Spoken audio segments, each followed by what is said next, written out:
ಚಿಂದಿ ಉಡಾಯಿಸೋ ಖಾರ ಬಣ್ಣ ರುಚಿಯನ್ನು ನೀಡುತ್ತದೆ. ಮೆಣಸಿನ ಪುಡಿ ಚಿಂದಿ ಉಡಾಯಿಸೋ ಖಾರ ಬಣ್ಣ ರುಚಿ. ಮನೆಯಲ್ಲಿನ ಚಿನ್ನವನ್ನ ಕದ್ದು ತನ್ನ ಪ್ರಿಯಕರನಿಗೆ ಕೊಟ್ಟು ಇದೀಗ ಮಹಿಳೆ ತಾನೇ ತಗಲಾಕೊಂಡಿದ್ದಾರೆ.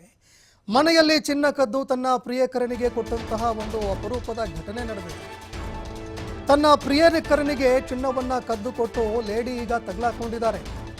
ಮನೆಯಲ್ಲಿ ಚಿನ್ನ ಕದ್ದು ತಾನೇ ಪೊಲೀಸರಿಗೆ ದೂರು ಕೊಟ್ಟಿದ್ದಂತಹ ಮಹಿಳೆ ಈ ಕೇಸ್ನಲ್ಲಿ ಈಗ ತಾನೇ ಫಿಟ್ ಆಗಿದ್ದಾಳೆ. ಪಿರಿಯಾಪಟ್ಟಣ ತಾಲೂಕಿನ ದೊಡ್ಡ ಹೊಸೂರು ಗ್ರಾಮದಲ್ಲಿ ನಡೆದಂತಹ ಘಟನೆ ಇದು. ಶಾಯಿನ್ ತಾಜ್ ಮನೆಯಲ್ಲಿ ಚಿನ್ನ ಕದ್ದು ತಗಲಾಕಿಕೊಂಡಂತಹ ಆರೋಪಿ, ತನ್ನ ಮನೆಯಲ್ಲೇ ಚಿನ್ನ ಕದ್ದು ತಗಲಾಕೊಂಡಂತಹ ಆರೋಪಿ ಈಕೆ 12 ಗ್ರಾಂ ಚಿನ್ನದ ಓಲೆ, 11 ಗ್ರಾಂ ನೆಕ್ಲೆಸ್ಸು, 45 ಗ್ರಾಂ ಚಿನ್ನದ ಸರವನ್ನು ಕಳ್ಳತನ ಮಾಡಿದ್ರು. ಇದಾದ ನಂತರ ಚಿನ್ನ ಕಂಡು ಬರ್ತಾ ಇಲ್ವಲ್ಲ, ಮನೆಯಲ್ಲಿ ಕಾಣ್ತಾ ಇಲ್ವಲ್ಲ ಅಂತ ಇದೇ ಮಹಿಳೆ ಕೇಸ್ ದಾಖಲು ಮಾಡ್ತಾರೆ. ಅಂದರೆ ಮನೆಯವರಿಗೆ ಗೊತ್ತಾಗಬಾರ್ದು ಅಂತ. ಆದರೆ ಯಾವಾಗ ಪೊಲೀಸರು ಈ ಪ್ರಕರಣವನ್ನು ಕೆಲವು ಮೊಬೈಲ್ಗಳನ್ನು ಟ್ರ್ಯಾಕ್ ಮಾಡಿದಂತಹ ಸಂದರ್ಭದಲ್ಲಿ ಈ ಪ್ರಕರಣ ಬೆಳಕಿಗೆ ಬರುತ್ತೆ. ಅಂದರೆ ಈ ವ್ಯಕ್ತಿ ಏನು ಅರೆಸ್ಟ್ ಆಗಿದ್ದಾನೆ, ಈತ ಆ ಮಹಿಳೆಯ ಪ್ರಿಯಕರ ಅನ್ನುವಂತಹ ಮಾಹಿತಿಗಳು ಲಭ್ಯವಾಗುತ್ತೆ. ತನ್ನ ಮನೆಯವರಿಗೆ ಗೊತ್ತಾಗದ ರೀತಿಯಲ್ಲಿ ಚಿನ್ನ ಕೊಟ್ಟು ಅದಾದ ನಂತರ ಕಳುವಾಗಿದೆ ಅನ್ನುವಂತಹ ಒಂದು ಸಬೂಬು ಹೇಳಿಕೊಂಡು ಹೈ ಡ್ರಾಮಾ ಮಾಡಿದ್ಲು. ಜನವರಿಯಲ್ಲಿ ಚಿನ್ನ ಕಳುವಾಗತ್ತೆ, ಈ ಬಗ್ಗೆ ದೂರು ಕೊಟ್ಟಿದ್ರು ಶಾಹಿನ್ ತಾಜ್. ಮಹಿಳೆ ಶಾಹಿನ್ ತಾಜ್ ಪ್ರಿಯಕರ ಇರ್ಸಾದ್ ಈಗ ಪೊಲೀಸರು ವಶಕ್ಕೆ ಸಿಕ್ಕಿದ್ದಾರೆ. ಇಬ್ಬರು ಆರೋಪಿಗಳನ್ನು ವಶಕ್ಕೆ ಪಡೆದಂತಹ ಬೈಲುಕುಪ್ಪೆ ಪೊಲೀಸರು ಈ ಪ್ರಕರಣಕ್ಕೆ ಸಂಬಂಧಪಟ್ಟಂತೆ ಸ್ಫೋಟಕ ಮಾಹಿತಿಗಳನ್ನು ಹೊರಗಡೆ ಹಾಕಿದ್ದಾರೆ. ಅಂದರೆ ಮನೆ ಮಾಲಕಿ ಏನಿದ್ದಾರೆ ಅವರೇ ತನ್ನ ಪ್ರಿಯಕರನಿಗೆ ಕದ್ದು ಕೊಡ್ತಾರೆ. ಅದಾದ ನಂತರ ಇಬ್ಬರು ಸೇರಿಕೊಂಡು ಈ ಚಿನ್ನವನ್ನು ಏನು ಬಳಕೆ ಮಾಡ್ಕೊಳ್ಬೇಕು ಅಂತ ಅಂದುಕೊಂಡಿದ್ರು. ಇಬ್ಬರು ಈಗ ಪೊಲೀಸರ ಒಂದು ತನಿಖೆ ವೇಳೆಯಲ್ಲಿ ಸಿಕ್ಕಾಕೊಂಡಿದ್ದಾರೆ. ಈ ಬಗ್ಗೆ ಮತ್ತಷ್ಟು ಮಾಹಿತಿ ಕೊಡ್ತಾರೆ ಪ್ರತಿನಿಧಿ ಪುನೀತ್, ನೇರ ಸಂಪರ್ಕದಲ್ಲಿ ಜಾಯ್ನ್ ಆಗಿದ್ದಾರೆ. ಪುನೀತ್, ಈಗ ಅನೇಕ ಪ್ರಕರಣಗಳು, ಈ ರೀತಿಯಾದಂತಹ ಅನೇಕ ಪ್ರಕರಣಗಳು ಬೆಳಕಿಗೆ ಬರ್ತಾ ಇದೆ. ಪ್ರಿಯಕರನ ಜೊತೆಗೆ ಸೇರ್ಕೊಂಡು ಹತ್ಯೆ ಮಾಡಿರುವಂಥದ್ದು, ಅದರಲ್ಲೂ ಈ ಪ್ರಕರಣ ಅಪರೂಪದಲ್ಲೇ ಅಪರೂಪ. ಯಾಕಂದ್ರೆ ತನ್ನದೇ ಮನೆಯಲ್ಲಿ ಇದ್ದಂತಹ ಚಿನ್ನವನ್ನು ಕದ್ದು ಸಿಕ್ಕಾಕೊಂಡಿರುವಂತಹ ಪ್ರಕರಣ ಇದು. ಈ ಬಗ್ಗೆ ಮತ್ತಷ್ಟು ಮಾಹಿತಿ ಕೊಡೋದಾದ್ರೆ.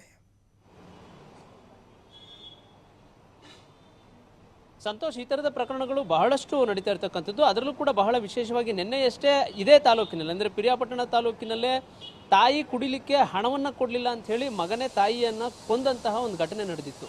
ಅದು ನಿನ್ನೆ ನಡೆದಿದ್ದಂತಹ ಒಂದು ಘಟನೆ. ಈಗ ಮುಖ್ಯವಾಗಿ ನಡೆದಿರ್ತಕ್ಕಂಥ ಒಂದು ಘಟನೆ ಅಂತ ಹೇಳಿದ್ರೆ ಪಿರಿಯಾಪಟ್ಟಣ ತಾಲೂಕಿನ ದೊಡ್ಡ ಹೊಸೂರು ಗ್ರಾಮ ಏನಿದೆ, ಈ ಒಂದು ಹೊಸೂರು ಗ್ರಾಮದಲ್ಲಿದ್ದಂತಹ ಮಹಿಳೆ ತನ್ನ ಮನೆಯಲ್ಲಿ ಚಿನ್ನಾಭರಣಗಳು ಕಳ್ತನ ಆಗಿದ್ದಾವೆ ಅಂತ ಹೇಳಿ ಕಳೆದ ಜನವರಿ ತಿಂಗಳಿನಲ್ಲಿ ಬೈಲುಕುಪ್ಪೆ ಪೊಲೀಸರಿಗೆ ದೂರನ್ನ ದಾಖಲು ಮಾಡ್ತಕ್ಕಂಥ ಒಂದು ಕೆಲಸವನ್ನು ಮಾಡಿರ್ತಾರೆ. ಇನ್ನು ಪೊಲೀಸರಿಗೆ ದೂರನ್ನ ದಾಖಲು ಮಾಡಿದಂತಹ ಸಂದರ್ಭದಲ್ಲಿ ತನಿಖೆಗೆ ಕೈಗೊಂಡಂತಹ ಪೊಲೀಸರೇನಿದ್ದಾರೆ, ಈ ಕಳ್ಳರನ್ನ ಪತ್ತೆ ಹಚ್ಚುವಂತಹ ಒಂದು ಕೆಲಸದ ಸಂದರ್ಭದಲ್ಲಿ ಒಂದು ಆಶ್ಚರ್ಯ ಇಲ್ಲಿ ಇರುತ್ತೆ. ಮುಖ್ಯವಾಗಿ ಏನಂತ ಹೇಳಿದ್ರೆ, ಯಾರು ದೂರನ್ನ ಕೊಟ್ಟಿರ್ತಾರೆ, ತಾಜ್ ಅಂತಕ್ಕಂಥ ಮಹಿಳೆ, ಇಯಾನ್ ತಾಜ್ ಅಂತಕ್ಕಂಥವ್ರು ಏನಿರ್ತಾರೆ, ಅದೇ ಮಹಿಳೆ ತನ್ನ ಪ್ರಿಯಕರನಿಗೆ ಈ ಹಣ ಏನು ಈ ಚಿನ್ನಾಭರಣಗಳನ್ನ ಕೊಟ್ಟಿರ್ತಾರೆ. ಮನೆಯಲ್ಲಿದ್ದಂತಹ ಚಿನ್ನದ ಸರಗಳಿರ್ಬೋದು, ಚಿನ್ನದ ಬಳೆಗಳಿರ್ಬೋದು, ಇದನ್ನೆಲ್ಲವನ್ನು ಕೂಡ ಪ್ರಿಯಕರ ಒಬ್ಬ ಇರ್ತಾನೆ, ಆತನಿಗೆ ಇರ್ಷಾದ್ ಅನ್ನೋ ಒಬ್ಬ ವ್ಯಕ್ತಿ ಏನಿರ್ತಾನೆ, ಆತನನ್ನ ಬಿಂದಾಸಾಗಿ ಸಾಕ್ಲಿಕ್ಕೋಸ್ಕರವಾಗಿ ಕೊಟ್ಟಿರ್ತಾಳೆ.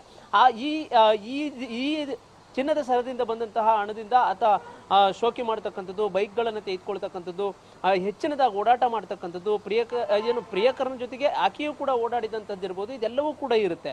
ಆದರೆ ತನ್ನ ಮನೆಯಲ್ಲಿಯೇ ಚಿನ್ನವನ್ನು ಕದ್ದು ಪ್ರಿಯಕರನಿಗೆ ಕೊಟ್ಟು ನಂತರ ಪೊಲೀಸರಿಗೆ ದೂರನ್ನ ತಾನೇ ಕೊಡ್ತಕ್ಕಂಥ ಒಂದು ಕೆಲಸವನ್ನ ಈ ಮಹಿಳೆ ಮಾಡಿರ್ತಾಳೆ. ಈ ಒಂದು ಹಿನ್ನೆಲೆಯಲ್ಲಿ ತನಿಖೆಯನ್ನು ಕೈಗೊಂಡಂತಹ ಪೊಲೀಸರು ಈಕೆಯ ಫೋನನ್ನು ಟ್ರ್ಯಾಪ್ ಮಾಡ್ತಾರೆ. ಈಕೆ ಯಾರ್ಯಾರೊಟ್ಟಿಗೆ ಮಾತನಾಡಿದ್ರು, ಇದೆಲ್ಲದರ ಬಗ್ಗೆ ಸಂಪೂರ್ಣವಾದಂತಹ ಒಂದು ತನಿಖೆಯನ್ನು ಕೈಗೊಂಡಂತಹ ಪೊಲೀಸರಿಗೆ ಈಕೆಯೇ ಆ ಒಂದು ಚಿನ್ನಾಭರಣಗಳನ್ನ ಮನೆಯಲ್ಲಿಯೇ ಕದ್ದು ತಮ್ಮ ಪತಿ ಏನಿರ್ತಾರೆ ಅವರ ಬಳಿಯೂ ಹಣವನ್ನು ಕೂಡ ತೆಗೆದುಕೊಂಡಿದ್ರು ಅಂತಲೂ ಕೂಡ ಮಾಹಿತಿ ಇರತಕ್ಕಂಥದ್ದು. ಅದನ್ನೆಲ್ಲವನ್ನು ತೆಗೆದುಕೊಂಡು ತನ್ನ ಪ್ರಿಯಕರ ಇರ್ಷಾದ್ ಏನಿರ್ತಾನೆ ಆತನಿಗೆ ಕೊಡ್ತಕ್ಕಂಥ ಒಂದು ಕೆಲಸವನ್ನ ಮಾಡಿರ್ತಾರೆ. ಹೀಗಾಗಿ ಇಬ್ಬರನ್ನು ಕೂಡ ಈಗ ವಶಕ್ಕೆ ತೆಗೆದುಕೊಂಡಿರ್ತಕ್ಕಂಥ ಪೊಲೀಸರು ನ್ಯಾಯಾಂಗ ಬಂಧನಕ್ಕೆ ಒಪ್ಪಿಸೋ ಮುಖಾಂತರ ಈ ಒಂದು ಪ್ರಕರಣವನ್ನು ಭೇದಿಸುವಂತಹ ಸಂದರ್ಭದಲ್ಲಿ ಸಾಕಷ್ಟು ಆಶ್ಚರ್ಯ ಇರತಕ್ಕಂಥದ್ದು. ಯಾಕೆಂತ ಹೇಳಿದ್ರೆ ತನ್ನ ಮನೆಯ ಚಿನ್ನಾಭರಣಗಳನ್ನೇ ಕದ್ದು ಪ್ರಿಯಕರನಿಗೆ ಕೊಡ್ತಕ್ಕಂಥ ಒಂದು ಘಟನೆ ಇದಾಗಿರ್ತಕ್ಕಂಥದ್ದು. ಇನ್ನು ಈ ಒಂದು ವಿಚಾರ ಮನೆಯವರಿಗೆ, ಅಂದರೆ ಮಹಿಳೆ ಏನಿದ್ದಾರೆ ಅವರ ಪತಿ ಇರ್ಬೋದು, ಅವರ ಅತ್ತೆ ಮಾವ ಇರ್ಬೋದು, ಅವರುಗಳಿಗೆ ತಿಳಿದಂತಹ ಸಂದರ್ಭದಲ್ಲಿ ಅವರೆಲ್ಲರೂ ಕೂಡ ಒಂದು ರೀತಿ ಆತಂಕಕ್ಕೊಳಗಾಗ್ತಾರೆ. ಯಾಕೆಂತ ಹೇಳಿದ್ರೆ ಇಷ್ಟು ದಿನಗಳ ಕಾಲ